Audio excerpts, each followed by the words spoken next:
Assalamualaikum warahmatullahi wabarakatuh. Perkenalkan, nama saya Ayu Dwi Astuti. Saya dari Program Studi Pendidikan Teknologi Informasi semester 3 kelas B. Nah, pada tugas video ini saya akan menjelaskan materi dari makalah saya, yaitu dukungan sistem operasi. Video ini bertujuan untuk memenuhi tugas mata kuliah arsitektur dan organisasi komputer. Nah, berikut ini adalah video penjelasannya.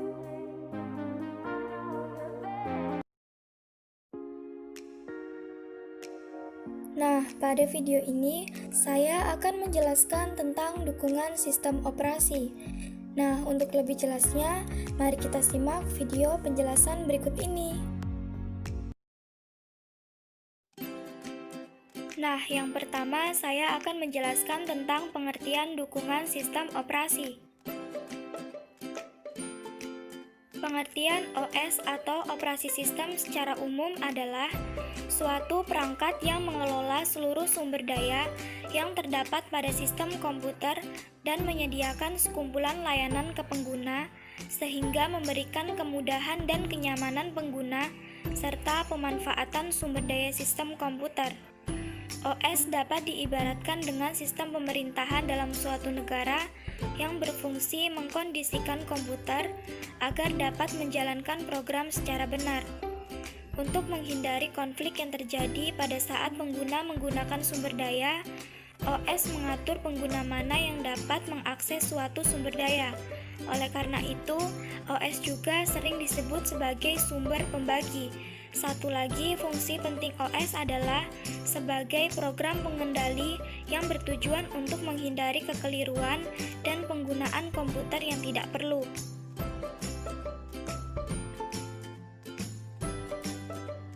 Sistem operasi atau disingkat OS adalah perangkat lunak sistem yang mengatur sumber daya dari perangkat keras dan perangkat lunak, serta sebagai daemon untuk program komputer.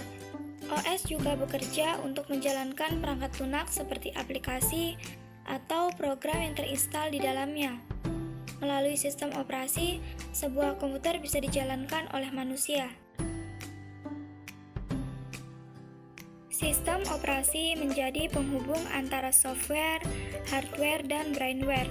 Ia mengatur agar kesemuanya dapat berkomunikasi dengan baik dan membuat nyaman pengguna komputer.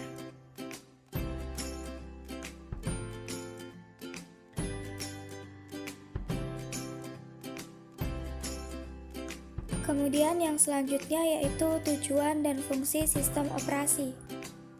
Tujuan sistem operasi. Secara umum, sistem operasi memiliki 3 tujuan dasar. Yang pertama, efisiensi. Sistem operasi memungkinkan sumber daya sistem komputer untuk digunakan dengan secara efisien. Yang kedua, kemudahan.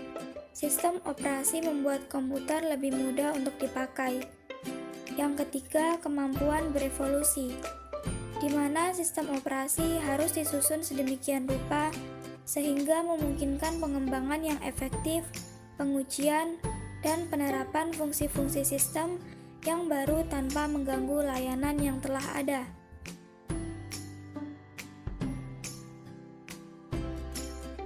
Fungsi sistem operasi. Beberapa fungsi utama dari sistem operasi adalah sebagai berikut. Yang pertama, menjalankan operasi dasar. Fungsi utama dari sistem operasi adalah menjalankan operasi dasar pada komputer. Sistem ini dinilai sebagai komponen vital yang mendasari kerja perangkat lunak atau software lainnya.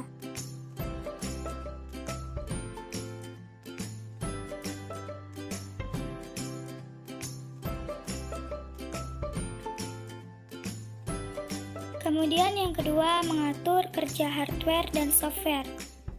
Bisa dikatakan bahwa sistem operasi adalah resource manager dalam perangkat komputer.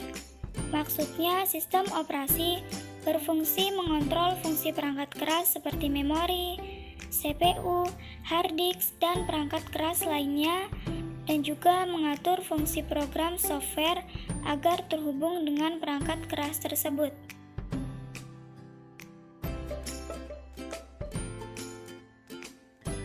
Kemudian yang ketiga, wadah program atau aplikasi.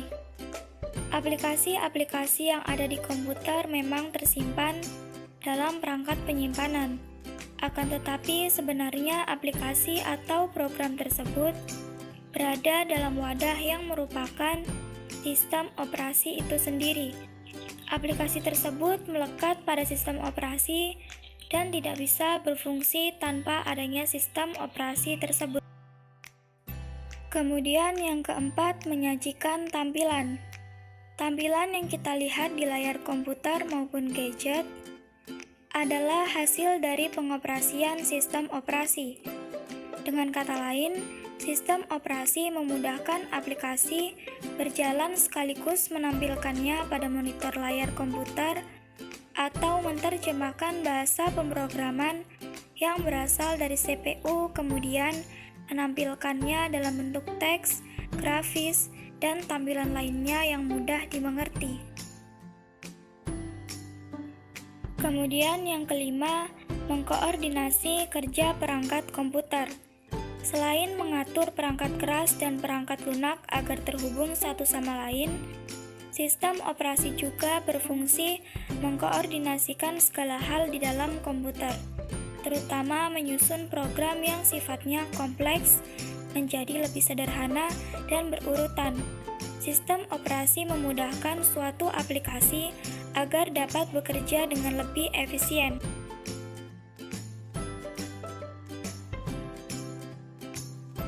Kemudian yang keenam, mengoptimalkan fungsi perangkat komputer.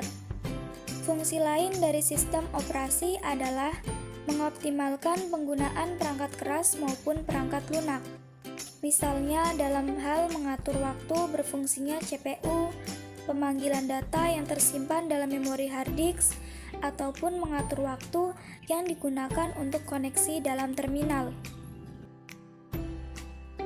Dan yang ketujuh, mengawasi dan melindungi jalannya suatu fungsi program. Tidak hanya mengendalikan user dalam mengakses sistem atau program, sistem operasi juga mengawasi segala hal yang dilakukan user dalam mengakses sistem program dalam komputer. Kemudian yang selanjutnya, layanan sistem operasi, di mana yang pertama pembuatan program, yang kedua menjalankan program atau eksekusi, yang ketiga akses ke perangkat input atau output, yang keempat akses terkontrol atau terstruktur ke file dalam periferal, yang kelima akses ke seluruh perangkat dan resource sistem, yang keenam komunikasi, dan yang ketujuh deteksi error dan tanggapan kesalahan. Sistem operasi juga menyediakan layanan lain, bukan untuk membantu pengguna tapi lebih pada mempertahankan efisiensi sistem itu sendiri. Layanan tersebut adalah yang pertama, alokasi sumber daya.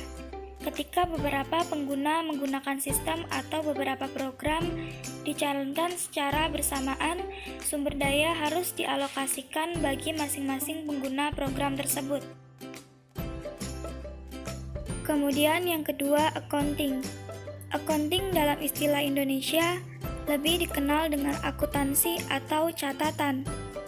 Jadi sistem operasi harus membuat semacam catatan daftar berapa resource yang digunakan oleh user dan resource apa saja yang digunakan untuk menghitung secara statistik akumulasi penggunaan resource. Dan yang ketiga, protection.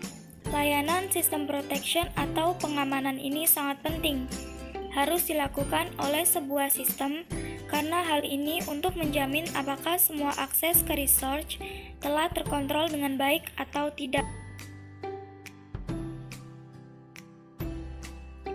Kemudian yang selanjutnya yaitu memory management. Manajemen memori adalah tindakan mengelola memori komputer.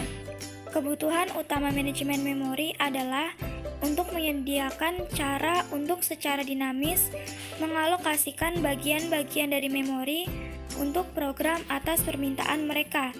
dan membebaskan untuk digunakan kembali ketika tidak lagi diperlukan. Ini sangat penting untuk setiap sistem komputer canggih di mana lebih dari satu proses mungkin berlangsung setiap saat. Manajemen memori sangat penting untuk memproses dan fasilitas masukan atau keluaran secara efisien, sehingga memori dapat menampung sebanyak mungkin proses dan sebagai upaya agar program atau proses tidak dibatasi kapasitas memori fisik di sistem komputer. Fungsi manajemen memori sebagai berikut. Yang pertama, mengelola informasi memori yang dipakai dan tidak dipakai, kemudian mengalokasikan memori ke proses yang memerlukan, kemudian mendelokasikan memori dari proses yang telah selesai, dan mengelola swapping antara memori utama dan disk.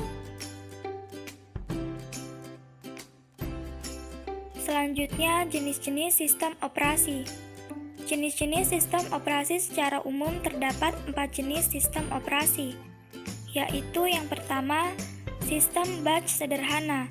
Pada sistem ini, pengguna tidak perlu memiliki akses langsung ke mesin. Pengguna menyerahkan pekerjaannya kepada operator komputer yang akan melakukan batch pekerjaan secara berurutan. Pola kerja batch ditinjau dari sudut pandang ada dua, yaitu sudut pandang monitor dan sudut pandang CPU. Kemudian yang kedua, sistem batch canggih, penjadwalan scheduling. Tugas utama sistem operasi modern adalah multiprogramming. Hal terpenting dalam multiprogramming adalah scheduling. Dalam sistem operasi multiprogramming, beberapa job dipertahankan di memori. Setiap job saling berganti menggunakan CPU dan menunggu input atau output. Kunci peningkatan efisien menggunakan multiprogramming adalah penjadwalan yang efektif. Kemudian yang ketiga, single programming atau uniprogramming. Mesin batch hanya menjalankan suatu program saja. Hal ini sangat tidak efisien karena prosesor banyak menunggu. Hal ini juga akan mengakibatkan pemborosan waktu karena komputer tidak bisa menjalankan lebih dari satu program bersamaan atau uniprogramming. Kemudian yang keempat, multiprogramming atau multitasking.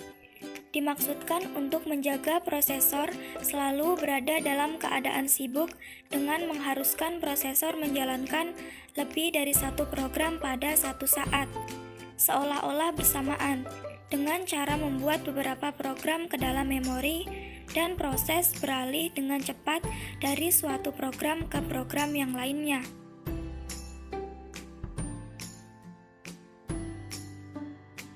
Kemudian yang selanjutnya, penjadwalan proses. Penjadwalan merupakan kebijakan dan mekanisme di sistem yang berkaitan dengan urutan kerja yang dilakukan pada sistem operasi. Penjadwalan bertugas memutuskan yang pertama, proses yang harus berjalan, dan dua, kapan dan selama berapa lama proses itu berjalan.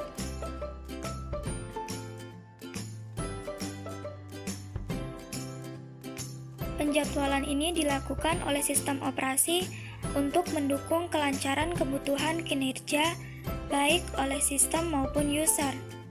Ada banyak proses yang dikelola oleh sistem secara bersamaan. Oleh karena itu, perlu adanya pengaturan eksekusi. Dalam hal ini, penjadwalan eksekusi proses agar semuanya dapat berjalan secara optimal.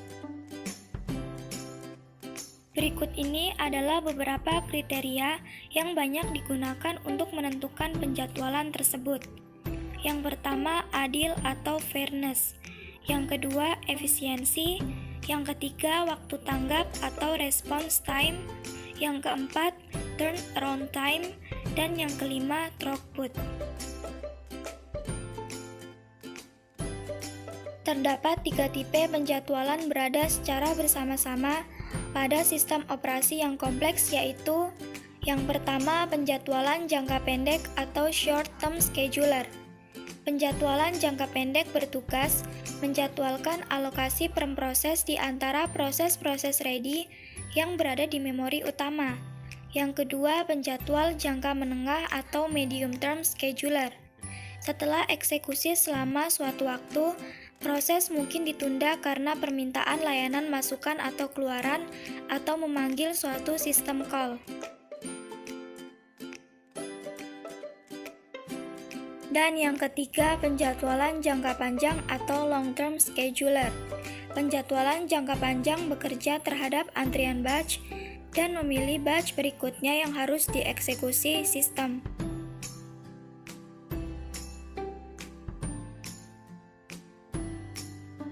Kemudian yang selanjutnya, konsep virtual memory. Memori virtual adalah suatu teknik yang memisahkan antara memori logis dan memori fisiknya. Teknik ini menyembunyikan aspek-aspek fisik memori dari user dengan menjadikan memori sebagai lokasi alamat virtual berupa byte yang tidak terbatas dan menaruh beberapa bagian dari memori virtual yang berada di memori logis.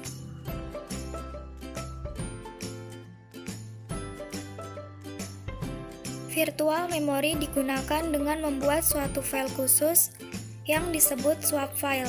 Virtual memory digunakan pada saat sistem operasi kehabisan memori, di mana sistem operasi akan memindahkan data yang paling terakhir diakses ke dalam swap file di hard disk.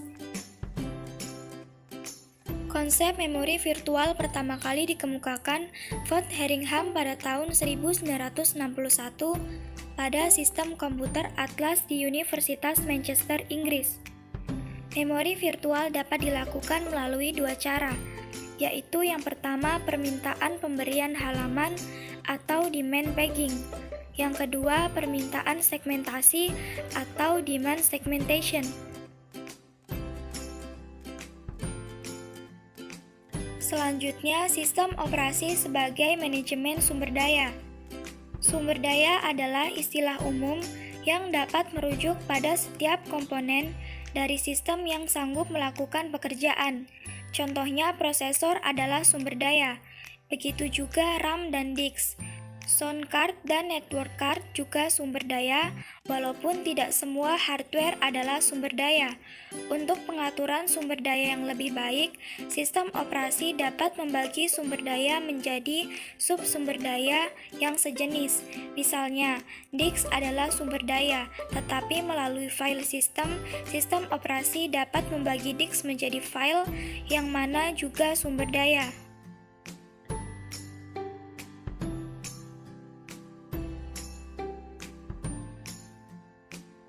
Dan yang terakhir, macam-macam sistem operasi. Dalam perkembangan sistem operasi, banyak perusahaan-perusahaan atau para programmer yang membuat dan mengembangkan sistem operasi, baik itu personal atau general. Pada saat ini terdapat beberapa sistem operasi yang populer, yaitu yang pertama Microsoft Windows, yang kedua Unix yang menggunakan antarmuka sistem operasi POSIX, yang ketiga Mac OS, dan yang keempat komputer mainframe dan superkomputer.